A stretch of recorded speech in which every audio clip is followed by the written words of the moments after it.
Este aqui é o terceiro vídeo da minissérie TypeScript.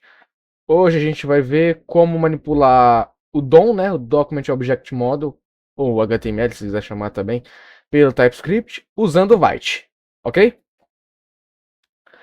Vamos começar abrindo um terminal para criar um projeto no Vite. Vocês vão precisar estar com o npm instalado, e o Node também.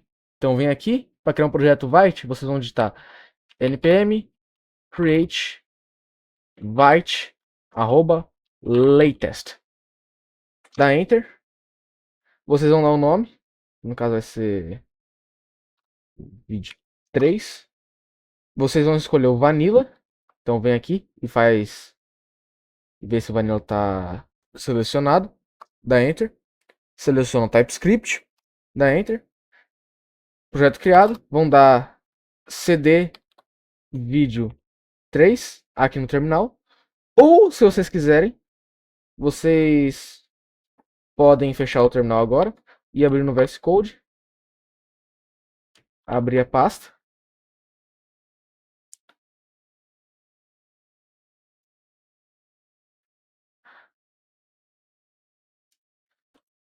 E abrir o terminal do VS Code. Dentro da pasta que vocês criaram o projeto, vocês vão dar npm i ou install para instalar as dependências do Vite. Você nem precisa especificar o que você quer instalar. Ele vai instalar automaticamente o que você precisa. Para ver se você instalou e criou o projeto corretamente, e depois, posteriormente, rodar também, vocês podem dar npm run dev, que ele vai iniciar um servidor do Vite. Tá vendo esse localhost 58173? Pode segurar o Ctrl e dar com o mouse esquerdo, perdão, e clicar nele, que vai abrir no seu navegador padrão essa página aqui de demonstração. Que basicamente, você clica nesse botão, ele vai acumulando conforme você vai clicando, ok? Agora vamos fazer um negócio aqui de cadastro de usuário.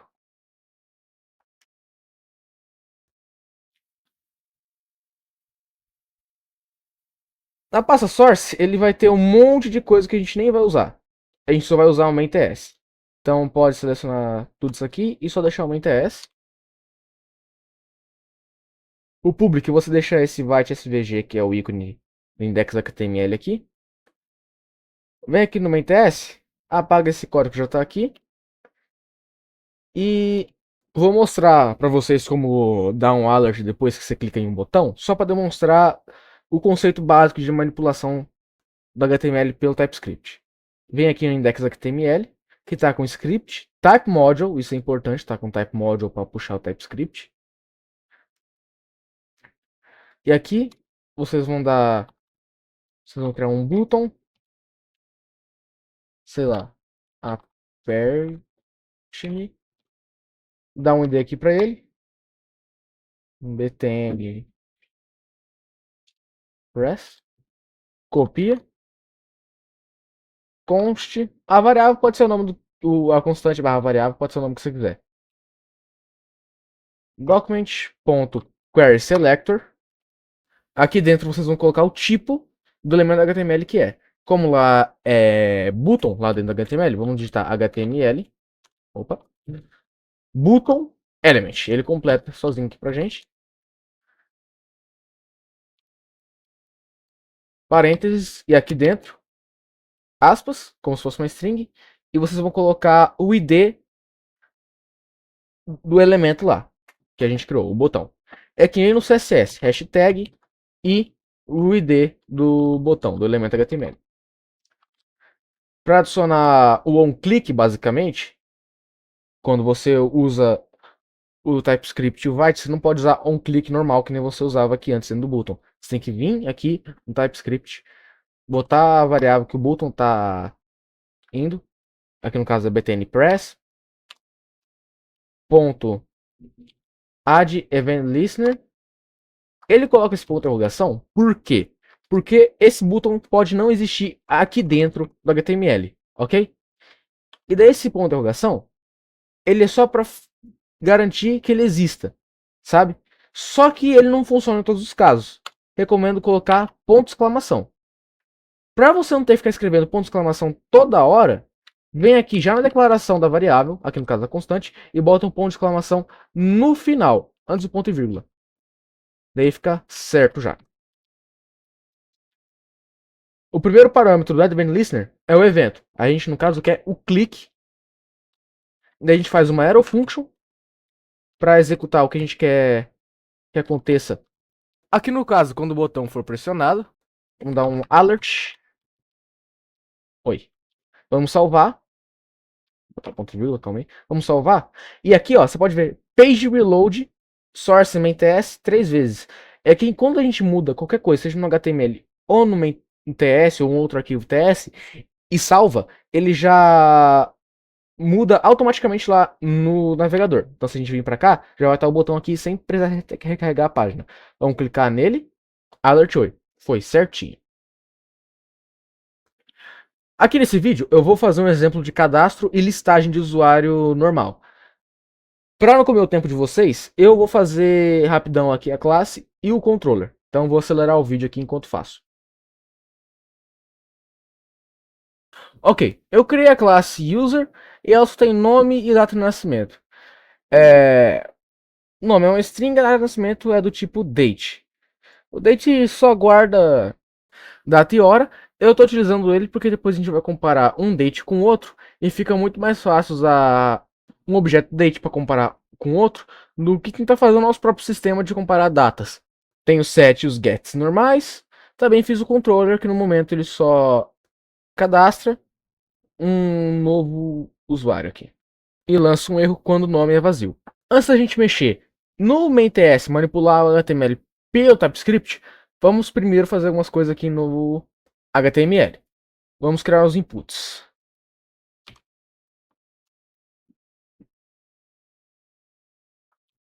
Eu vou deixar o display dessa div, opa, block, para que os elementos fiquem um atrás do outro. Vamos criar um input, id, input nome, copiar isso aqui,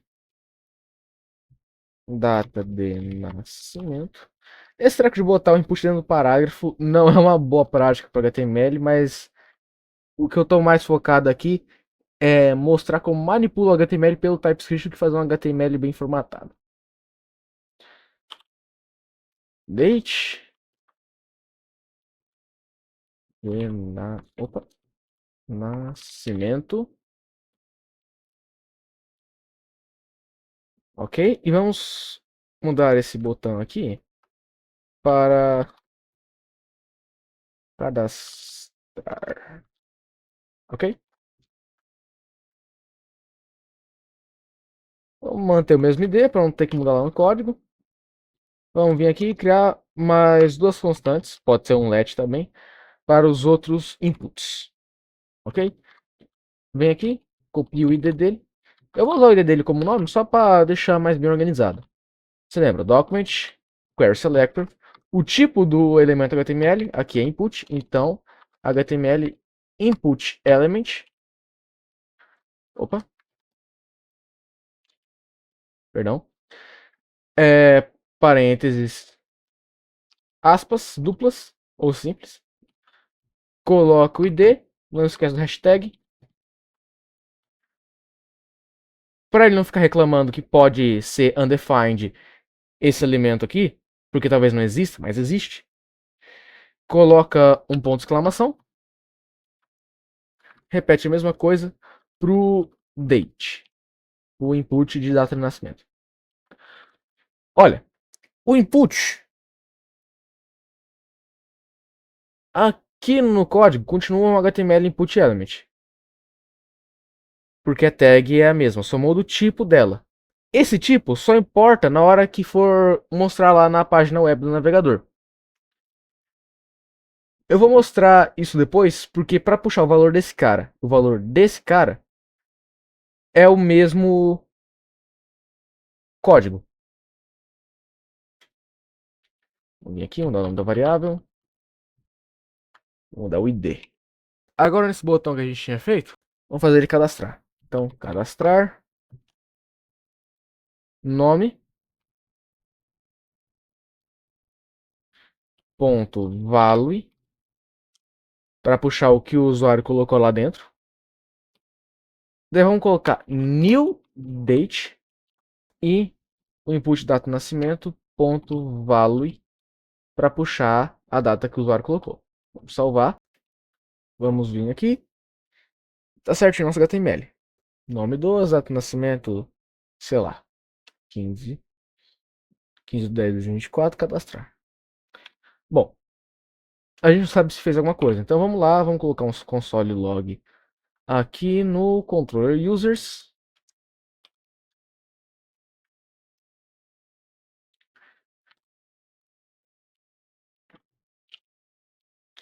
No nova. Não, no users, vamos dar um console log em users. Aqui, como pode ter um erro do nome ser vazio, vamos fazer um try catch.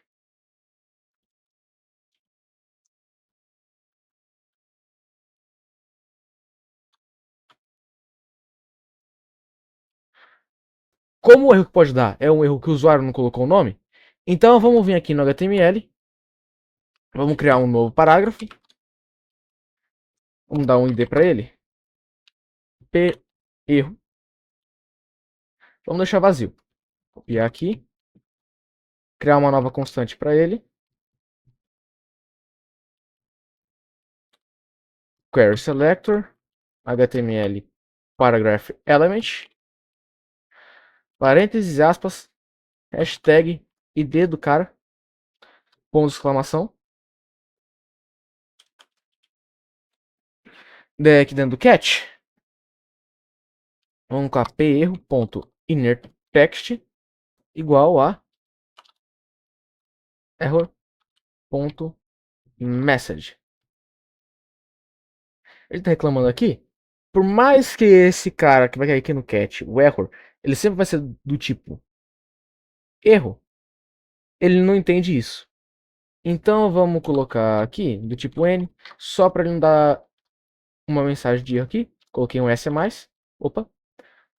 Ok.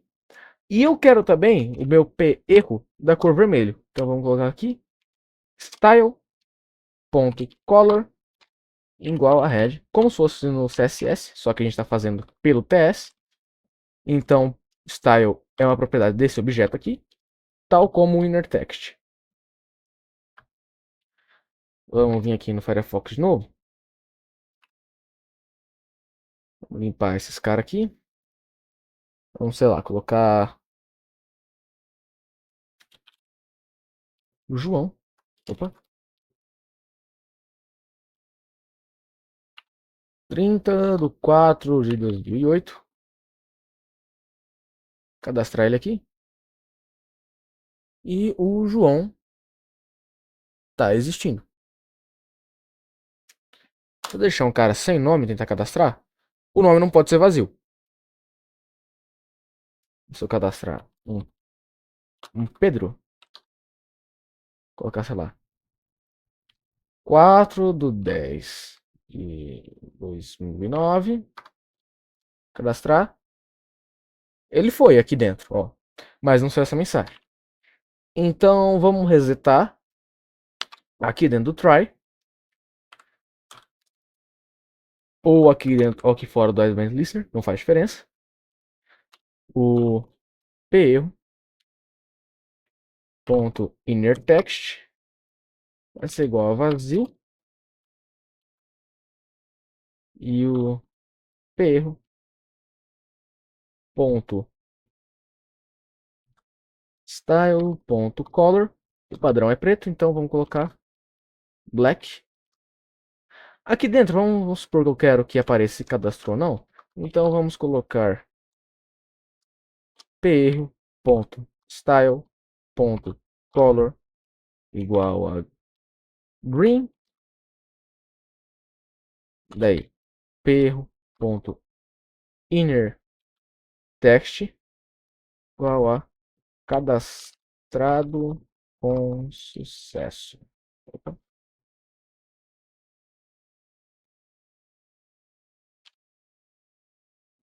Se a gente vir aqui agora, tá cadastrar o Pedro, vai aparecer a mensagem. Tentar cadastrar ninguém, o nome não pode ser vazio. Perfeito. Só que tem um problema. Você lembra que a gente tinha cadastrado o João? Tá bem? O João se foi. Só tá o Pedro agora. Por quê?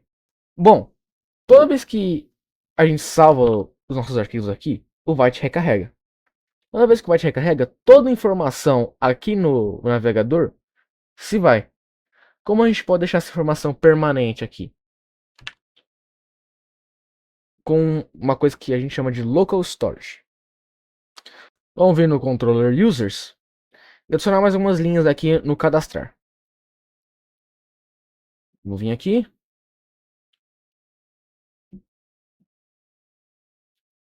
Escrever JSON.stringify e passar a nossa array de users. O que esse JSON Stringify faz? Ele transforma uma array de objetos, ou qualquer uma variável, qualquer coisa do JavaScript ou TypeScript que você joga aqui dentro, ele transforma em uma string. String de texto normal. Daí vamos vir aqui e usar o local storage. Local storage.setItem. Vamos colocar a chave. O primeiro argumento do setItem é sempre a chave. No caso, users. O segundo argumento é o que você quer guardar. No caso aqui, vamos guardar o JSON Stringify, o que ele retorna pelo menos, que seria uma versão string dessa nossa array de usuários. Mas isso aqui não vai restaurar toda vez que a gente recarregar a página. O que a gente tem que fazer? Vamos criar uma função para restaurar isso aqui. Export function restaurar users. Vai ser do tipo void, não vai ter nenhum parâmetro. Primeiro, criar a constante que vai guardar o valor que o local storage getItem vai puxar. Const string local storage igual a local storage.getItem. Vamos colocar aqui users, que foi a chave que a gente usou aqui anteriormente. Só que esse getItem pode ser nulo. Ali, ó. String ou null. Por quê? Porque essa chave pode acabar não existindo. Então vamos colocar aqui if string local storage não for igual a null. Opa. A gente vai dar o JSON.parse. Esse parse ele vai analisar a string local storage, que no caso é a nossa array users, e transformar de volta numa array de users. Só que não é bem uma array de users. Por quê? Porque é só uma array com a informação dos objetos que estão dentro da array. Então não teria as funções. Então a gente tem que transformar de volta na array de users, fazendo o ponto push. Vamos criar outra constante aqui. Const array de objetos. Opa. Array de objetos, ponto for each. Opa. Item. Daí users, ponto push. New user. Chamo o construtor dele aqui. Item, ponto nome. Agora por data de nascimento. New date. Item, ponto data de nascimento. Agora ele vai dar o push certinho com o novo usuário. Só que tem um problema, tá reclamando aqui, ó, que o item é implicitamente tipo N. Então vamos declarar como tipo N logo aqui, do TypeScript para reclamar. Não tem um tipo específico, dá pra gente declarar ele como, por causa que o JSON parse não vai saber que tipo ele é. Vamos vir no main TS. Chama essa função de restaurar users. Como a gente tem nenhum usuário cadastrado, se a gente vir aqui, ó, sair do inspetor, vir para o armazenamento, depois armazenamento local, localhost 5173, não vai ter nenhum cara. Então vamos começar a cadastrar uns caras aqui. João 05, 04, do ano de... não, do ano 2007, quase fiz merda ali, ó. Cadastrar. Frederico. Só mudar o ano para 2008. Cadastrar. Ronaldo. Opa, não. 2010. Cadastrar. Estão todos aqui, ó. João, Frederico e Ronaldo. Se recarregar a página. Tá, cadastrar Ronaldo Júnior. 2025. Reconfirmou os Race. O Ronaldo Júnior vai estar de volta. Junto com todo mundo. Esse foi o vídeo de hoje. E até mais.